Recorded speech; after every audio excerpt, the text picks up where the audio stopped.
संवर भावना का चिंतन करते हुए कहते हैं, जो मोरी में डांट लगावे तब जल बरसाता, त्यों आश्रव को रोके संवर क्यों नहीं मन लाता। वास्तविकता में जिन 57 कर्म की चर्चा हमने की, उन कर्मों को रोकने की बात यहाँ पर करते हैं। उदाहरण के तौर पर उन्होंने कहा, जिस प्रकार से मोरी में डांट लगा देते हैं तो पानी रुक जाता है, और वो पानी रुक जाता है तो फिर पुनः से वह आता नहीं है। इसीलिए यहाँ पर संबोधन करते हुए कहते हैं, जिन कर्मों को तुमने बुलाया है, जिन कर्मों का आश्रव किया है, अशुभ आश्रव जिनका किया है, उन अशुभ आश्रव को हटाने के लिए हमारे आचार्यों ने वर्णन किया कि अब दरवाज़ा बंद कर लो, वरना दरवाज़ा खुला रहेगा तो वह कर्म आते ही रहेंगे। नाव के अंदर में अगर छेद हो गया है तो उस छेद को बंद कर लो, वरना ये नाव डूबने में देरी नहीं लगेगी। इसी प्रकार से संबोधन करते हुए कहा कि भैया डांट लगाना है तो डांट लगाने के जो प्रकार कहते हैं तो संवर के साथ में भावना भाई, और आगे बढ़े तो कहते हैं संवर हम जिसको कहते हैं, संवर भावना कि हमने जब डांट लगा दी वो छिद्र अब बंद कर देने की भावना बातें हैं, तो वो छिद्र बंद कैसे होगा। तो बंद करने के लिए वो कहते हैं कि वास्तविकता में जब मन बनेगा तभी हमारा ये डांट लगाने का उस छिद्र को बंद करने के भाव होंगे, तभी जाकर के हम आगे की चीज़ों पर को समझ पाएंगे। क्योंकि जब तक दरवाज़ा बंद नहीं करेंगे, मोरी में डांट नहीं लगाएंगे, छिद्र के नाव को बंद नहीं करने के भाव होंगे, तब तक अगर हम सोचें विचार करें कि हम डांट भी ना लगाएं, हम छिद्र बंद ना करें और हम इससे पार भी हो जाएं, तो संभव नहीं है। इसी प्रकार से उन्होंने कहा था कि आश्रव को रोक करके अब संवर करने के लिए मन में पक्का विचार कर लेना चाहिए। मैंने बीच में कहा था, क्योंकि मन अगर पक्का है, मन अगर पक्का है तो सब कुछ पक्का है, और मन जब कच्चा है तो फिर सब डामाडोल स्थिति हुआ करती है। जब तक मन कहा जाता है, मन अगर पक्का रहेगा तो सब कुछ प्राप्त होगा। इसी प्रकार से उन्होंने आगे कहा, पंच क्या है तो डांट लगाने की व्यवस्था करते। देखो परत वही परत समझना, कितनी सुंदर व्यवस्था उन्होंने यहाँ पर कह दी। क्योंकि किस कर्म को किससे डांट लगाना होती है तब हमें समझ में आएगा। तो कहते हैं, पंच महाव्रत समिति गुप्ति कर, वचन काय मन को, 10 विध धर्म परिसे, 12 भावन को। इस प्रकार से उन्होंने यहाँ पर कहा है, क्योंकि कहते 5 महाव्रत, अब 5 महाव्रतों को धारण करना पड़ेगा, तब जाकर के ये सब मिलकर के कितने हो जाएंगे, 57 होंगे। 5 महाव्रत, 5 समिति, 3 गुप्ति, 10 धर्म और 22 परिचय, और साथ में मिला 12 भावना।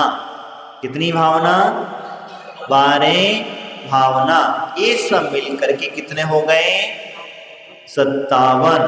अब ये 57 कर्म है आश्रव के। कितने कर्म है, 57 कर्म है आश्रव के, और 57 के 57 कर्म को डांट लगाने के लिए 57 निजरा की भावनाएं हैं, संवर की भावनाएं हैं, यानी कि उनके डांट भी 57 प्रकार से ही लगाना पड़ेगा, तभी वो कर्म रुक पाएंगे, अन्यथा कर्म रुकने वाले नहीं है। तो हम इधर कहें डांट भी लगा लें तो दरवाजा भी खुला रखे तो संभव नहीं है। एक सुई की नोक के बराबर भी अगर छिद्र है, ध्यान रखना, एक सुई की नोक के बराबर भी छिद्र है, तब भी वो नाव को डुबा देगा, तब भी वो नाव को डुबा देगा। अगर एक सुई की नोक के बराबर भी छिद्र दरवाजे के अंदर है तो भी वह कहते हैं कर्म आना चालू हो जाएंगे। अगर मोरी में आपने डांट लगाई है और डांट अच्छे से नहीं लगी है, सुई की नोक के बराबर भी छिद्र है, तो पूरा पानी खाली हो जाएगा। ये बात ध्यान रखना।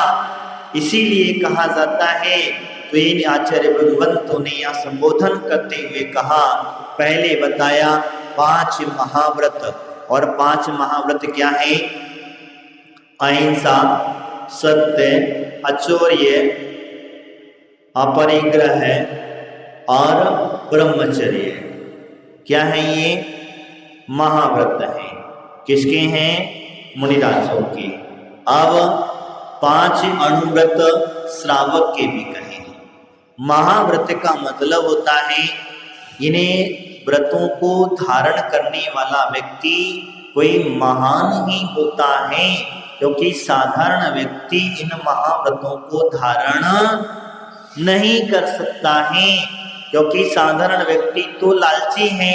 अहिंसा जिस शब्द से कहा जाता है, तो अहिंसा का मतलब ये होता है कि संपूर्ण अहिंसा के त्यागी। किसकी? संपूर्ण अहिंसा के त्यागी।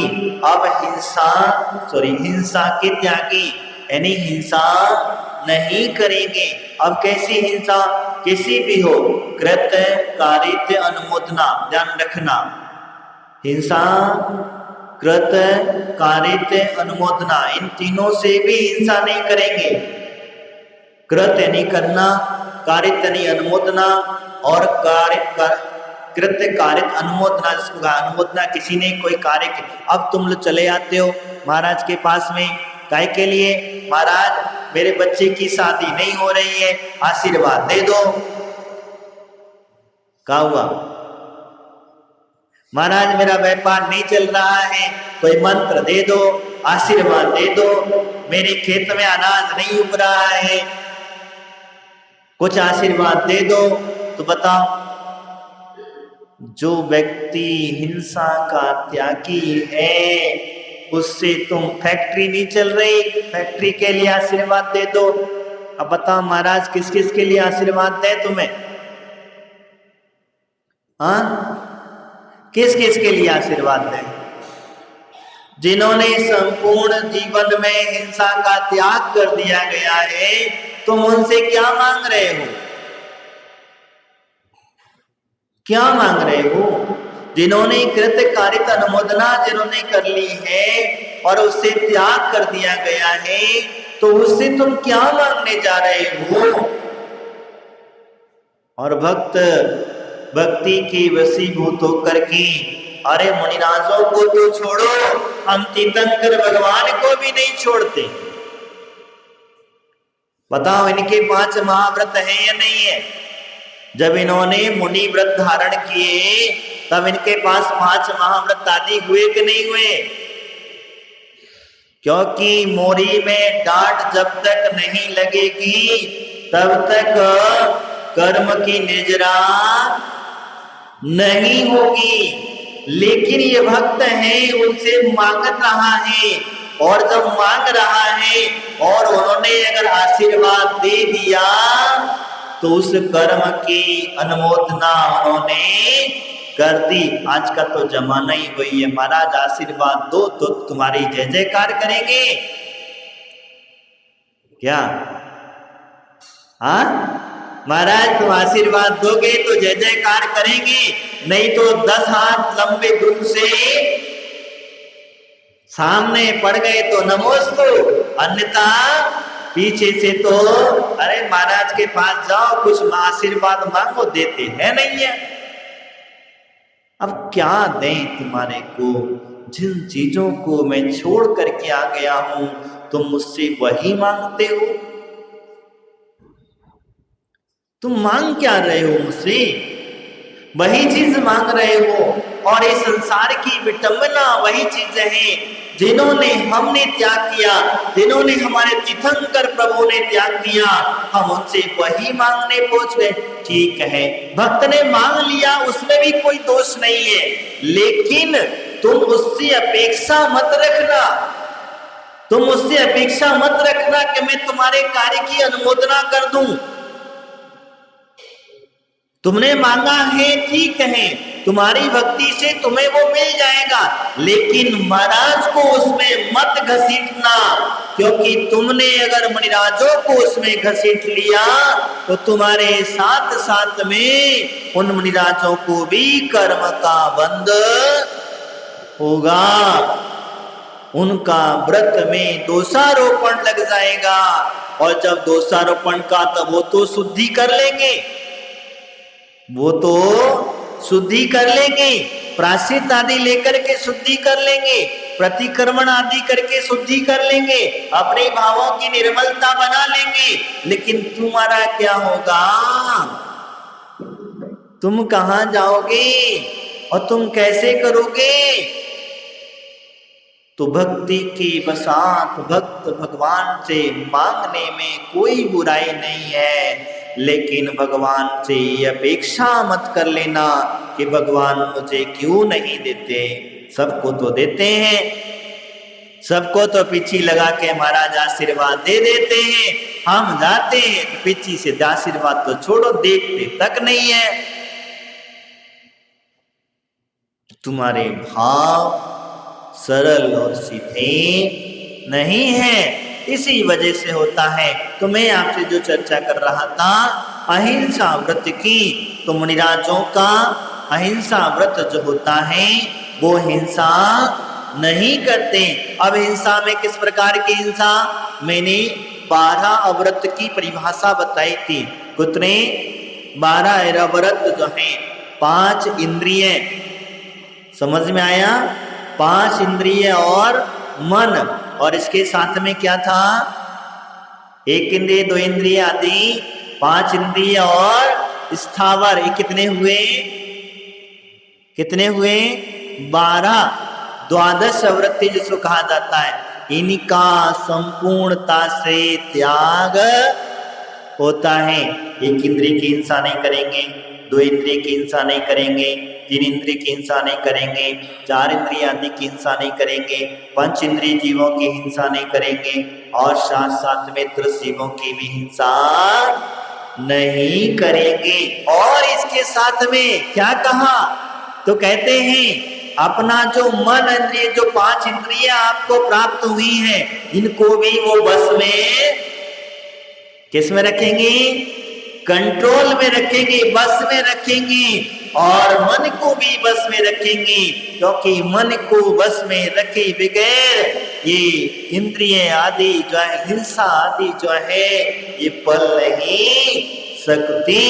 इसी प्रकार से उन्होंने कहा 5 महाव्रतों में पहला व्रत है अहिंसा, यानी हमारे दिगंबर मुनिराज जो होते हैं पूर्णता से हिंसा के त्यागी हुआ करते हैं।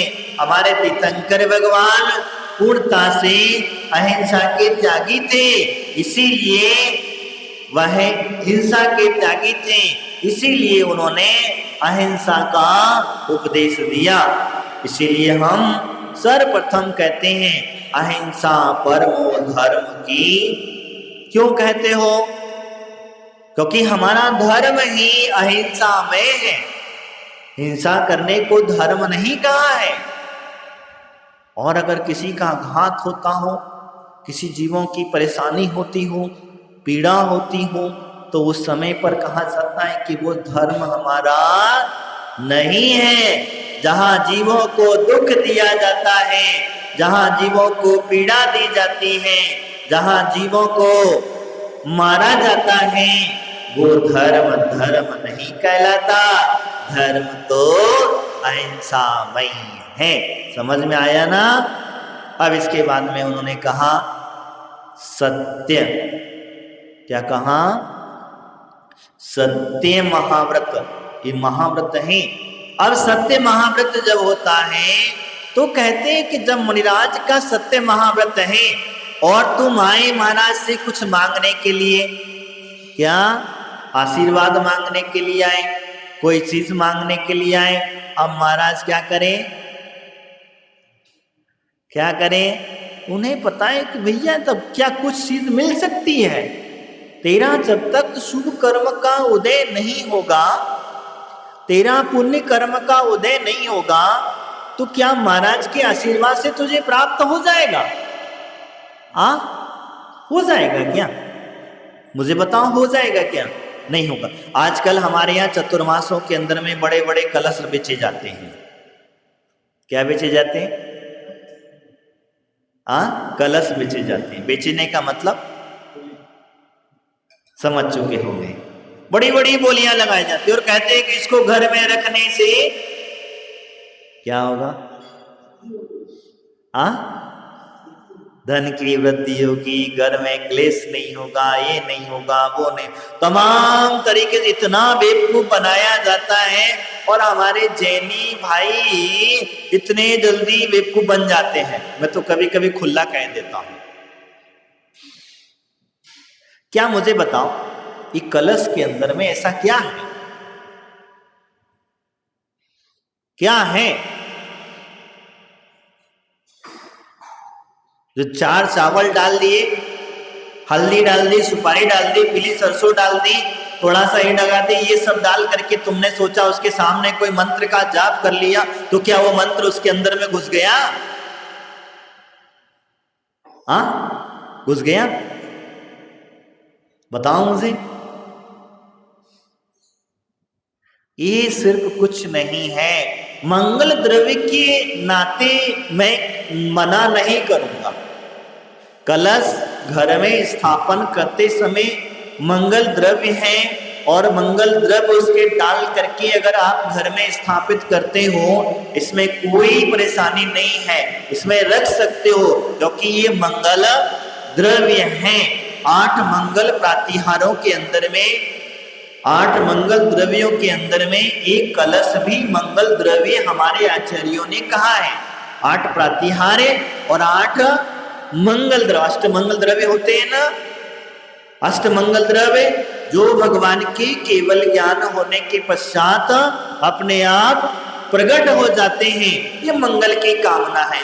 ये तो यहां तक तो ठीक है, लेकिन तुम्हें अगर इस तरीके से बुद्धू बना करके कोई व्यक्ति बेच देता है, कह देता है, कहता है कि इससे ऐसा होगा वैसा होगा, तुम्हारे बच्चों की शादी नहीं हो रही तो वो हो जाएगा, व्यापार चलने लग जाएगा तो वो कहिए हो जाएगा, तमाम तरह की बातें कहती जाती हैं, तो भैया तुम बेवकूफ मत बनना। दान करने के और भी कई तरीके हैं। इसी वजह से हमारे चारित्र चक्रवर्ती शांति सागर जी महाराज जो है, उनकी परंपरा के अंदर में प्राय करके कलश स्थापना का कोई प्रावधान नहीं मिला। आज भी गणनी ज्ञानमती माता जी जो है चतुर्मास कलश की स्थापना नहीं करती। वर्षा योग की स्थापना तो होती है, लेकिन कलशों की स्थापना नहीं होती है। आज भी मैं आपको बता रहा हूं, यानी कि कलश अब व्यवस्था बनी समाज की, और समाज ने फिर क्या करा, अपना आवक के लिए लोगों को बेवकूफ बनाना चालू। कई जगह पर क्या करते, कमेटी आती, महाराज कलश के बारे में बोलो। अब हम क्या बोले, सत्य महाव्रती व्यक्ति असत्य भाषा का प्रयोग कैसे करे? तुमको बुद्ध बना करके, भैया तुम्हारी इच्छा है, जो करना है सो करो, हमारा इसमें रोक भी नहीं है और अनुमोदना भी नहीं। अब होता क्या है, इससे पैसा इकट्ठा होता है, जब पैसा इकट्ठा होता है तो वो खर्चा होता है, और फिर खर्चा नाप शनाप क्या होता? अनाप शनाप, क्योंकि खर्चा तुम्हारा वहीं से निकल रहा है। कलश आएंगे, कलश से अरे आज तो हमारी व्यवस्थाएं ऐसी बनी, तो इसीलिए कभी कभी ये सोच करके हमारे समाज के अंदर में इतनी अज्ञानता हो गई है। अब इसमें देखो कितनी बड़ी समाज के अंदर में दुर्भावना बन गई है, जिनका कलश जितना लंबा गया उतनी ज्यादा खर्चा कर डाला, क्योंकि जितना बड़ा कलश जाएगा, जितना महंगा जाएगा, उतने ज्यादा महंगे महाराज। क्या? उतना ज्यादा महंगे महाराज। महाराज को क्या लगता है चतुर्मास के अंदर में, क्या लगता है मुझे बताओ, क्या लगता है? साधु को चाहिए एक टाइम, क्या चाहिए? एक टाइम क्या चाहिए? आहार। साधु को चाहिए एक टाइम आहार, वो भी भक्ति के साथ। अब चातुर्मास में साधु को एक टाइम आहार कराने का मतलब ये नहीं है कि तुम्हारी बोलियों से महाराज का आहार कराया जाए। किसे? बोलियों से मुनि महाराजों का आहार कराया जाए। और जहां बोलियों से अगर द्रव्य से, मंदिर के द्रव्य से मुनि राजों को तुम आहार कराते हो, तो ध्यान रखना तुम घोर पाप का बंद कर रहे हो, घोर पाप का। तुम भले कितना लाख कोशिश करना कि हमने मुनिराज को दान दिया, आहार कराया, ये कराया, ये दान नहीं है। दान किए हुए द्रव्य को दान में दान नहीं गिना जाता। तुमने पहले ऑलरेडी उसे दान कर दिया, चाहे आपने अभिषेक के माध्यम से हो, मंदिर व्यवस्था के माध्यम से हो, या आदि आदि जैनवाणी पाठ करने के आदि के माध्यम से हो, तो जो तुमने जब दान कर दिया है, तो वो दान का पैसा फिर मुनिराज के आहार आदि में लगाते हो, तो क्या वो दान गिना जाएगा? हाँ, गिना जाएगा? नहीं गिना जाएगा। इसीलिए श्रावक को मुनिराज का चौका अपने स्वयं के द्रव्य से लगाना चाहिए, ना कि मंदिर के द्रव्य से। किसे? मंदिर के द्रव्य का एक रत्ती भी उपयोग नहीं करना चाहिए। और अगर मंदिर के द्रव्य का एक रत्ती भी उपयोग आप करते हैं, तो ध्यान रखना आपकी दुर्गति निश्चित है। क्योंकि जो व्यक्ति मंदिर का द्रव्य खाता है, वो व्यक्ति दंडक वागित भव में क्यों कहूं अपने मुख से, तुम समझदार हो, कहने की मुझे जरूरत नहीं है। इसीलिए मैं आप विषय निकला है, इसीलिए मैंने आप लोगों से कहा। तो बताओ चातुर्मास में क्या खर्चा हुआ? कुछ खर्चा हुआ? कुछ खर्चा हुआ? आहार दान श्रावक ने अपने घर में लगाया, श्रावक ने अपने घर पे चौका लगाया, अपने द्रव्य से लगाया, तो वहां बोली की जरूरत नहीं पड़ी। अब क्या बचा? हम कहते हैं पोस्टर बैनर आदि ठीक है, एक लिमिटेड खर्चा हम ज्यादा से ज्यादा पकड़ सकते हैं, तो ठीक है। महाराज की जो चरण प्रक्षालन बोली है, शास्त्र दान आदि है, इनसे भी कई लोग सौजन्य आदि मिल जाते हैं। अब इसमें खर्चा क्या है? अब हमारे पास में जितना बचा, वो बचा किसका? मंदिर कमेटी का। तो मंदिर में पैसा आने के लिए और भी कई रास्ते हैं। प्रभावना के नाम पर आप उनसे ले सकते हो कि भैया हमें धर्म प्रभावना करनी है, धर्म प्रभावना के लिए हमारा इतना खर्चा आ रहा है, तब इसमें ही हो। पूजा पाठ का पैसा है, अब पूजा पाठ आपको करना है, कोई विधान करना है, तो विधानों में इंद्र आदियों के माध्यम से, जो बोलियों के माध्यम से पैसा आता है, तो उसमें आपका मंदिर आदि का जो बचत होती है वो वहीं की वहीं हो जाता। अब कई लोगों को विचार ये बन जाता है, कोई महाराज आता है, कोई माता जी आती है, वो कहते हैं हम आए हैं तो हम इतने दिन रखे, आदि हमारा आधा। क्या तुम लोगों के मन में, मैं बता देता हूं तुम लोग क्या कहना चाहोगे। तो बोले महाराज कभी कभी ऐसा भी हो, तो भैया हमें किसी को कोई नहीं चाहिए, और जो मांगते हैं उनसे कह देना महाराज आपको चतुर्मास करना है, माता जी से कह देना कि हमारे गांव का पैसा हमारी शिक्षा होगी तो हम देंगे, नहीं होगी तो नहीं देंगे। लेकिन अगर आप कहते हैं कि आधा तुम्हारा और आधा हमारा, तो महाराज नमोस्तु, आप जहां उचित समझे वहां चतुर्मास करें। क्या कहना? साधु का जीवन है इस मोह माया छोड़ करके आया है, तो इस माया में नहीं पड़ना। इसीलिए उन्होंने कहा कि वास्तविकता में इसी प्रकार से तुम्हें आपसे जो चर्चा कर रहा था, सत्य महाव्रत की चर्चा कर रहा था, तो साधु का सत्य बड़ा सरल और सीधा होता है। साधु के सत्य में किसी प्रकार की आड़ा टेढ़ी नहीं होती है। एक बार एक घटना आपको बताता हूँ। सत्यव्रत महाव्रत की चर्चा हुई। एक मुनिराज जंगल में तपस्या कर रहे थे।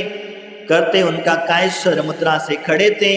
खड़े होने को उनका कायस्वर छूटा ही था। एक शिकारी जो था वो जंगली गाय जो रहती है, जंगली गाय जो है, उसे पकड़ने के लिए निकला।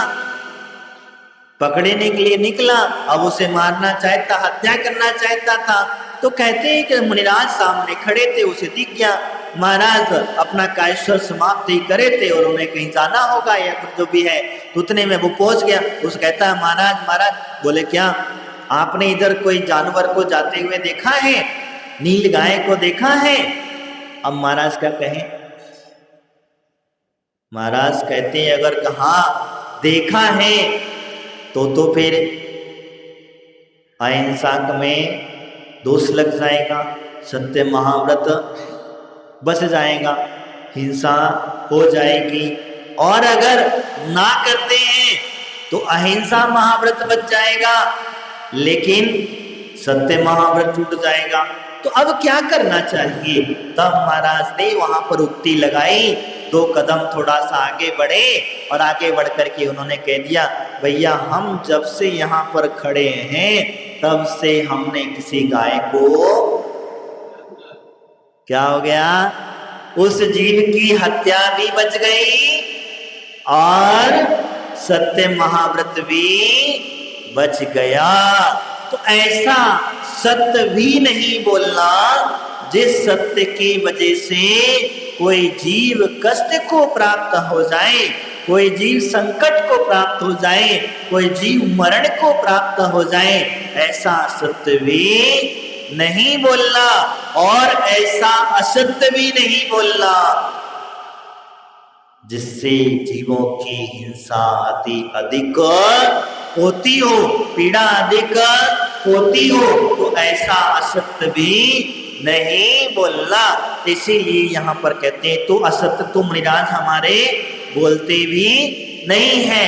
लेकिन अगर वो सत्य बोलते हैं तो सत्य बोलते समय उनका देह जो है, उनका लक्ष्य जो है वो क्या है, उसके ऊपर डिपेंड होता है।